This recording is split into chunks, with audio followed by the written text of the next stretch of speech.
શું તમે જાણો છો કે પ્રેગ્નન્સીમાં અલ્ટ્રાસાઉન્ડ અથવા તો સોનોગ્રાફી કેમ કરાવવી જોઈએ?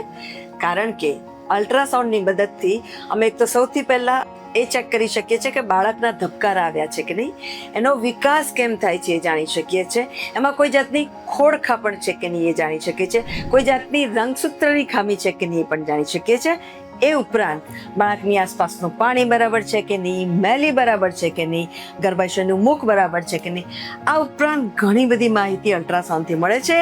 અને એટલે જ અલ્ટ્રાસાઉન્ડ હવે પ્રેગ્નન્સીની કેરમાં બહુ જ ઇમ્પોર્ટન્ટ રોલ ભજવે છે. સો તમને પણ આવી કોઈ પણ વિષય પર માહિતી જોઈતી હોય તો નીચે કમેન્ટ બોક્સમાં લખજો, કારણ કે આ મેં તમારા માટે જ ગુજરાતીમાં રીલ બનાવી છે, એ આપણા ગુજરાતી લોકો માટે જ છે.